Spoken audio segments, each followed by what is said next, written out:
কোটা আন্দোলনকারীদের complete shutdown, আর তার ফলাফল আজকে এই অবস্থা। সমস্ত দাবি মেনে নেওয়ার পরেও তাদের আর সেই শাটডাউন শেষ হয় না। কি কারণে আমি বুঝি না। আমরা তো সম্পূর্ণ দাবি মেনে নিয়েছি, একটা মানলে আর একটা, আর একটা মানলে আরো একটা, আর এর ফল আজকে জ্বালিয়ে পুরে সব একদিকে সরকার, আর আজকে কত মানুষ জীবন হারালো, কতগুলি মানুষ পঙ্গু হয়ে যাচ্ছে, কতগুলি মানুষ। এবং ঠিক এই 2001 সালে এরকম তাণ্ডব বিএনপি জামাত জোট চালিয়েছিল।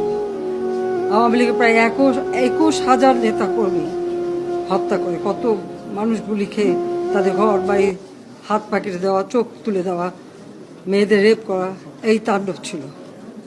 আবার 2013 সালে অগ্নিসন্ত্রাস, 13, 14, 15 আগুন জ্বালানো, সব যে গাড়ির ভিতরে, বাসের ভিতরে মানুষ, সেখানেও আগুন জ্বালানো।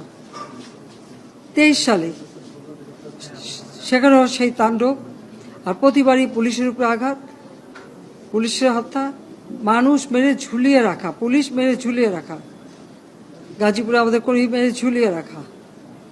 এটা কি ধরনের রাজনীতি আমরা চাই না।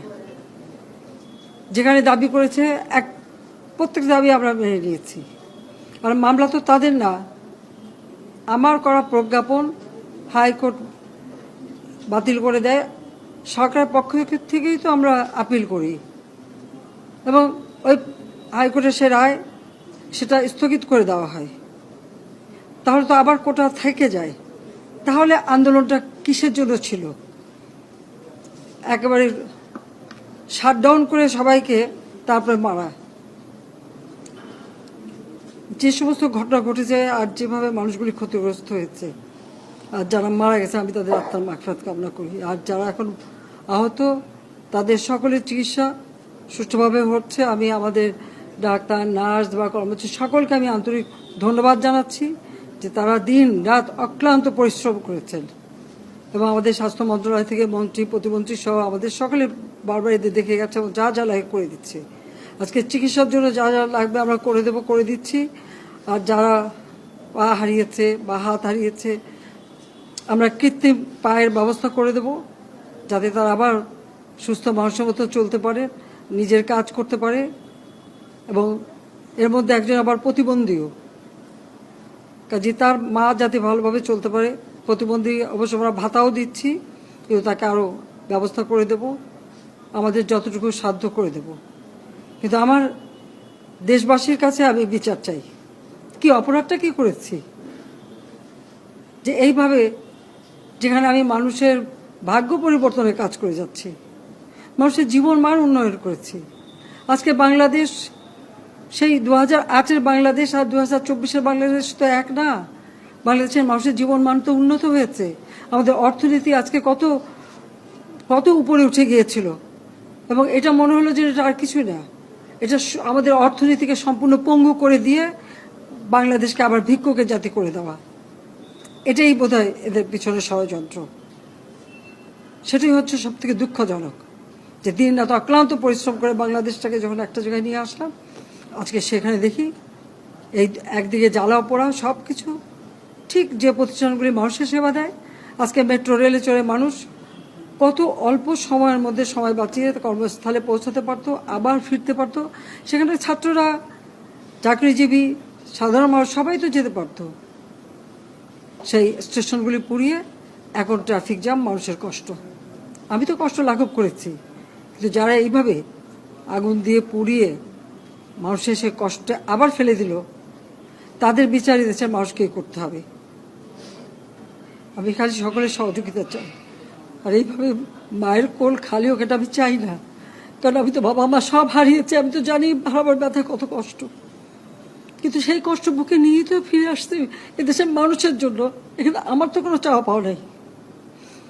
আমি তো আমাদের ছেলে মেয়ের জন্য কিছু করিনি, শুধু তাদের লেখাপড়া, নিজেরাই চাকরি করছে, নিজেরাই পড়েছে। আমি কতটুকু করতে পেরেছি, কিন্তু আমি দেশের মানুষের জন্য করেছি। আজকে অন্তত মানুষের ভাত কাপড়ের ব্যবস্থা, চিকিৎসার ব্যবস্থা, তাদের কাজের সংস্থা সবই তো করে দিচ্ছিলাম। যখন আমরা এক উন্নয়নশীল দেশে মর্যাদা পেলাম, তখনই এই তাণ্ডব করে ঠিক যে জায়গাগুলি মানুষের সেবা করবে সেই জায়গাগুলিতেই আঘাত, শিক্ষা প্রতিষ্ঠানে হল ভেঙে দেওয়া। সবচেয়ে দুর্ভাগ্য যে ভিসির বাড়িতে আগুন দেওয়া। এর আগেও একবার ঢাকা ইউনিভার্সিটিতে ভিসির বাড়িতে আগুন দিয়েছিল, আপনাদের মনে আছে। রংপুরে সেখানে আগুন দিয়েছে, ময়মনসিংহ কৃষি বিশ্ববিদ্যালয় থেকে শুরু করে বিভিন্ন জায়গায় এই তাণ্ডব চালিয়েছে। রাজশাহীতে এই তাণ্ডব চালিয়েছে। বিশ্ববিদ্যালয়গুলিতে সেশন জট ছিল, আমি সরকার আসার পর থেকে কোনো সেশন জট নাই। লেখাপড়ার মান উন্নত করা, যাতে এখান থেকে পড়ে আবার বিদেশেও পড়তে হবে, সেই ব্যবস্থাও করে দিয়েছি। কিন্তু তারপরেও কোটা সংস্কার আন্দোলন, কোটা তো আমি বাতিলই করে দিয়েছি। আমি আহ্বান করেছিলাম যে একটু ধৈর্য ধরো, হাইকোর্টে শুনানি হবে, হাইকোর্ট যে রায় দেয়। না, তারপরেও এই আন্দোলন হবে। আজকে এই যে এতগুলি মানুষের জীবনের ক্ষতি হলো, এতগুলি পরিবার ক্ষতি হলো, এর দায় দায়িত্ব কাদের? আমি দেশবাসীর কাছে সেই আহ্বান জানাবো যে এই ধরনের ধ্বংসযজ্ঞের জন্য এই দেশকে নিয়ে আর কেউ চালাতে না পারে। আমি সকলে সাহায্য চাই, আর আমি চাই না এভাবে মায়ের কোল খালি হোক আর এভাবে মানুষ অসহায় হয়ে পড়ুক। এই হাসপাতালটাই তো আজকে আপনারা দেখেন কত সুন্দরভাবে করে দিয়েছি। কিছু নেই হাসপাতালে, একটা লিফটও ছিল না আমি যখন সরকারে আসি। আর সেই এই হাসপাতালও আমার আব্বা স্বাধীনতার পর জাতির পিতা বঙ্গবন্ধু শেখ মুজিবই করে দিয়েছিলেন। আমি সেটা উন্নতি করেছি বলেই তো আজকে চিকিৎসা দিতে পারছি, নইলে এত রোগীর চিকিৎসা দেওয়া কোনোদিন সম্ভব হতো না। তো আমার কি এটাই অপরাধ যে আমি মানুষের জীবন মান উন্নত করার জন্য কাজ করেছি? আর সেই জায়গাগুলিকে হামলা করতে হবে। কোভিড-19-এর সময় যেখানে আমরা সব থেকে ভালোভাবে মানুষের চিকিৎসা দিতে পেরেছি, সেই কোভিড হাসপাতাল সেখানেও আগুন দিয়েছে। এটা কি ধরনের খেলা? যাক, আমি আর কিছু বলতে পারি না। আমি যে এগুলি এক একদিন দেখি আর